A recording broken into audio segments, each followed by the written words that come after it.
Section F, the electoral fruits of 1856. So in the last section, the last video, we were talking about the election of 1856, kind of setting up the candidates. So as a review, right, we have Democrats supporting Buchanan. We have Pathfinder Fremont being supported by this new political party, the Republicans. And then we have a third-party candidate, former President Fillmore, who is supported by the American Party, also known as the Know Nothing Party. And that third party's main supporters are nativists, or those who are against Catholics and against kind of foreign influence in general, immigrants. All right, so in 1856, Democrat nominee Buchanan does win. He gets 174 of the electoral votes. 114 then go to Republican Fremont, and 8 go to the Know Nothing candidate Fillmore. So the question is, why did the Republicans lose? Well, for one thing, Fremont, like we mentioned before, he really didn't have a lot of political experience, so there was some kind of doubt out there whether he was honest or whether he'd have the ability to lead. And also another big reason people didn't vote for the Republicans is because there had been threats made by the South saying that if a Republican candidate were to win, that they would secede or they would leave the Union. And remember, still at this time, at least economically speaking, the North and the South were very much connected. Also remember, those Northern bankers had loaned a lot of money down South, so economic-wise, people really wanted to save the Union still, so people kind of shied away from voting for a Republican candidate in the fears that if a Republican came into office, that the Union would rip in two. Yeah. However, you know, the Republican Party didn't win, but for being a political party that had been around for 2 years, it sure did make a wonderful showing, right? And it was a good thing that the Republicans didn't win, because if, you know, Fremont, this Republican, had won and the South would have seceded, and we had a civil war in our hands, we would have had a very poor leader. Okay, Fremont didn't really have the experience needed, so it was kind of a good thing that it was Abraham Lincoln, spoiler alert, who was president during the Civil War, as opposed to Fremont, who really didn't have the experience with leadership that would be needed. But still, really what this election of 1856 does for people is it gets them very anxious, almost already looking forward to the 1860 election and thinking, oh my gosh, what's going to happen next? All right. Next section. The Dred Scott Bombshell. So when we're talking about Dred Scott, we're talking about a Supreme Court case that makes a big splash. Okay, the official name of this case is Dred Scott versus Stanford, and this is an 1857 decision. And what it does is it extends federal protection to slavery by ruling that Congress doesn't have the right to prohibit slavery in any territory. So let's kind of break that down. We'll unpack that a little, if you will. So here's what the actual case involved, okay? So here's the story, okay? A slave whose name is Dred Scott is moved to the Wisconsin territories and the Illinois territory, or the state of Illinois, with his master. So a slave from the south moves up north because that's where his master moves. So after living there about 5 years, Dred Scott, with the help of some northern abolitionists, decides to sue for his freedom, because he figures, well, I've been living in the north for 5 years where there's no slavery. Ought I be free? And what the court decides to do, or its decision, it says, one, there's 2 points here. One, Dred Scott, you are a slave. As a slave, you are not a person, you are not a citizen, you are a piece of property. So Dred Scott, as a slave, one, you don't have the right to sue anybody because you're not a citizen. but they go a step further. The second step to then kind of says that because they recognize slaves as not people but property, this also says, like I mentioned before, that Congress doesn't have the right to prohibit slavery in any of these territories, because the Fifth Amendment to the Constitution tells us, or the Fifth Amendment to the Constitution forbids Congress from depriving people of their property, slaves, without due process of law. So the Chief Justice of this decision is Chief Justice Roger B. Taney. And yeah, so it's recap, right? This decision says that slaves are not citizens, they're not people, they're property. And because the Fifth Amendment protects property of people in general, that Congress doesn't have the right to prohibit people from bringing their property wherever they decide to move to. That makes sense, right? So, it's more or less declaring that Missouri Compromise of 1820 that said, there's the North free territories and the South non-free territories. That's completely wiped out by this. So all those compromises we've been kind of working tooth and nail to come up with are just wiped out.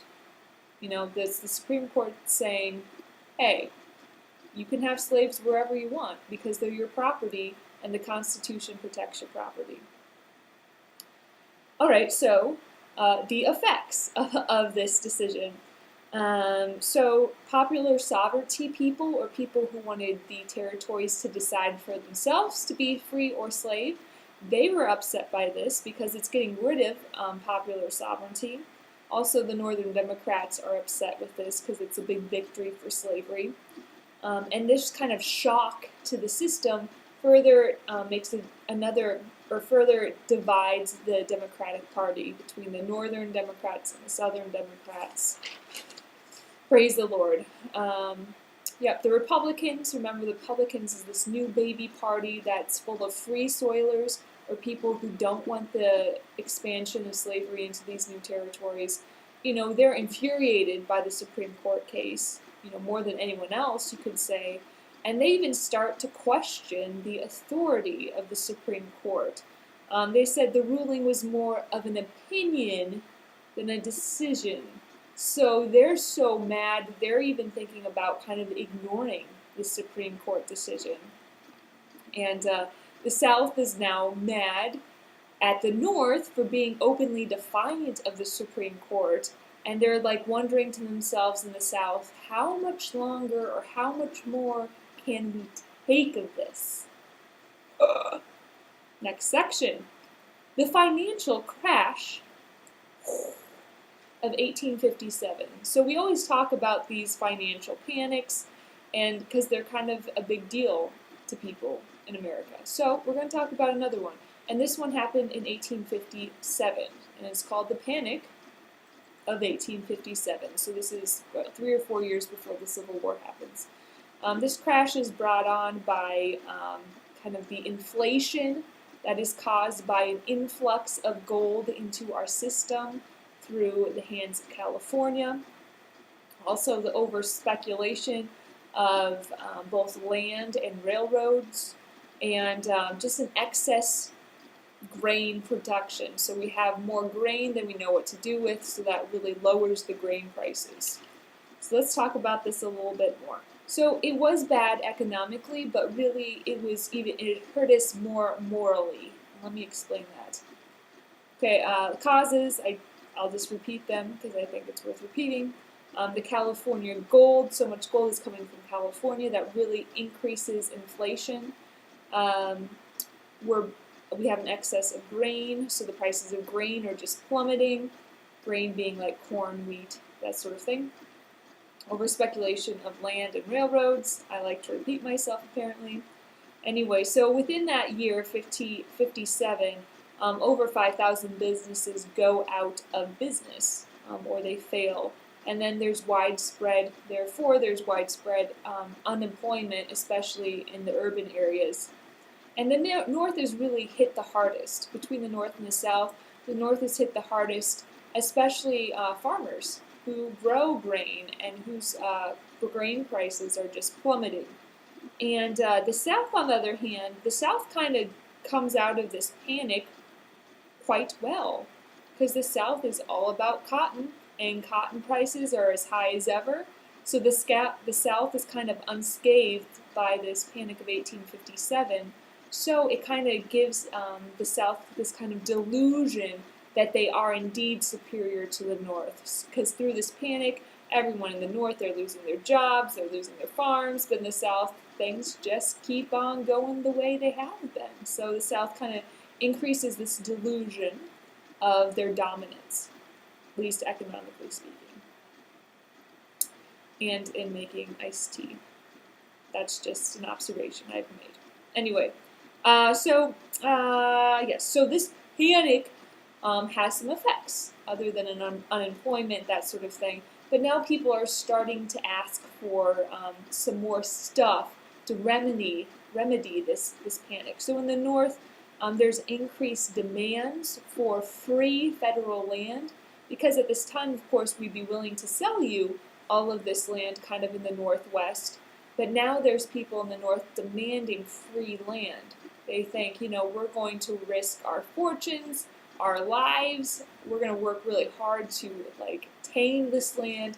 The least you could do is give it to us for free. So the idea is they're asking for the federal government to kind of hand out homesteads, which would be allotment of 160 acres. So that's kind of in effect. People are demanding more free land.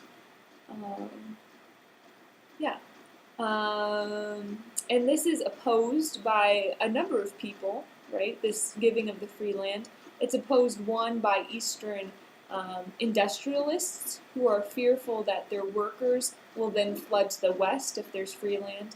And this idea of giving out these homesteads is also opposed by the South, who figure that because these acreages or these homesteads would only be 160 acres, that all the land in the West would be kind of gobbled up by these small free soil farmers. So the South doesn't like that at all either. Okay, so we talked about the homestead stuff. Let's talk about kind of the other demand that the North makes due to this panic. So the second demand of the North is then they want a higher tariff. Because remember, if you have a high tariff, the higher the tariff, I should say, the more likely it is that Americans will buy American-made goods as opposed to imported goods. So what had happened was that right before this panic, so just like right before the panic of 1857, Congress had passed a lower tariff, and this was called the Tariff of 1857. So the tariff was actually really low at this time. I think it was only 20%. And this, like I said, happened just right before the panic. So some people blamed the panic on this tariff, but really what the North is saying is, hey, we just want a higher tariff. That's what we want. We want free land and a higher tariff. So this kind of sets, sets it up, these two economic issues, as a part of debate in the 1860 election that we'll talk about later on. So tariffs and homesteads. All right, I'm over this panic of 1857. Let's keep talking. Let's talk about some people. Okay, next section. An Illinois rail splitter emerges. So what are they talking about? So Illinois, the state of Illinois, rail splitter, they're talking about Abraham Lincoln. So this whole section is actually more or less about Abraham Lincoln. It has some fun facts in there. So let's talk about those. Okay, so at this time, the national attention is kind of drawn to the senatorial race that's happening in Illinois. And this race in Illinois is in 1858, and it's between Democrat Senator Stephen Douglas, which we have talked about a number of times. He's the one who kind of crammed the Kansas-Nebraska Act down Congress's throat. He's the one that kind of opposed the Lecompton Constitution in Kansas and made sure Kansas actually had a fair vote on their constitution. He's just a little giant, very famous orator, very famous debater, very famous little dude. He was short. That's why I called him little. Okay, so running against Democrat Douglas, we have a new face kind of to the national platform, and that is the bearded face of Abraham Lincoln. Okay, Abraham Lincoln. Well, let's just dive into it. Okay, Abraham Lincoln. He grew up very poor in a log cabin in Kentucky. He was self-educated, and even the book mentioned that even when he was president, he kind of talked a little. You could tell he wasn't very educated in the traditional sense, even by the way he spoke. But he was self-educated. He was intelligent. He had spent some time splitting logs, like axe in hand, splitting logs to build fences. That's hence where the rail splitter emerges aspect of this section comes in, the title. Anyway, so he had a very humble start. He was known to often tell these kind of lengthy moral stories to people he was around. And he also was kind of famous for having these kind of stretches of melancholy. We don't know if he had depression or not, but he was a very somber sort of guy. He married above himself, socially speaking, but his wife, Mary Todd, was very temperamental, so kind of like a drag. She's not really known as being a wonderful lady in history. But he was self-educated. He became a trial lawyer in Illinois, and he got the title in Illinois of Honest Abe because he refused to try cases that he was morally opposed to. So a very kind of moral, principled guy. He had served one term in Congress as a Whig, but with the Kansas-Nebraska Act, he became a Republican. And he really wasn't known for much. Like, he had just served that one term in Congress, really didn't have a spectacular political career. But once this Kansas-Nebraska Act happens, he becomes a Republican, the ball really starts rolling for him. Fun fact, your book mentions, that I think is cool. He was known to carry around legal documents in this cool top hat. We should mention that, because that's awesome. Next section. The Great Debate. Lincoln versus Douglas. So, remember, Lincoln and Douglas are both in the running for the Senate seat in Illinois. Douglas being the Democrat, Lincoln being the Republican. So in this election, Lincoln challenges Douglas to 7 different debates throughout the state of Illinois. And Douglas, of course, being kind of renowned as the best debater in the country at this time, gladly accepts the invitation. So the Lincoln-Douglas debates are just that. They're debates, political debates on the issues. But remember, like I said, the nation was really focused in on this. The newspapers followed this because it was really kind of like Republicans versus Democrats, right? Lincoln versus Douglas. Okay. Like I said, there are 7 debates, but the most famous debate happened in Freeport, Illinois. So we're going to kind of focus on the specific debate. Yes. Okay. So the question, or the most interesting part of this debate, happened when Lincoln asked Douglas this question. Lincoln asked Douglas whether the court or the people of the territories should decide the future of slavery in their territories. And this was called the Freeport Question. Lincoln asking Douglas whether the court, aka the Supreme Court, Dred Scott case, that, or the people of the territories should determine the existence of slavery in their territories. Okay, that's called the Freeport Question. And so Douglas gave an answer, and the answer to that question posed by Lincoln is called the Freeport Doctrine. And this was Douglas's answer to the Freeport Question. And here we go. The Freeport Doctrine said, or Douglas said, that the territories themselves, would have the final say on the issue of slavery because it, meaning the territories, or because it would be the people in the territories making the laws. Slavery couldn't exist without the laws to protect it. So kind of to keep going there. So despite the court's ruling, slavery could be prevented in any territory by the refusal of the people living in the territory to pass laws that would favor slavery. So what Lincoln was trying to do is Lincoln was trying to force Douglas to either say that he supported the Supreme Court ruling in the Dred Scott case or that he supported popular sovereignty, because Douglas had always been a huge supporter of popular sovereignty. So Lincoln was trying to kind of back Douglas into a corner.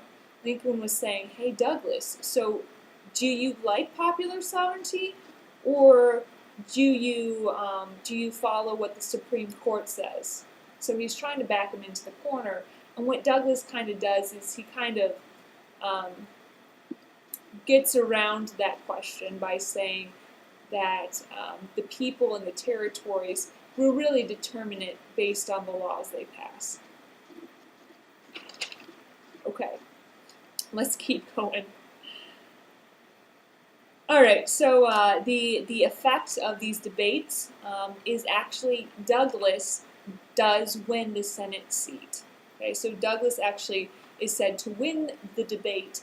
However, Lincoln doesn't leave empty-handed. Lincoln, remember, the newspapers had been following this very closely. So through these debates, Lincoln really is accelerated onto the national platform and becomes a likely Republican nominee for the 1860 election.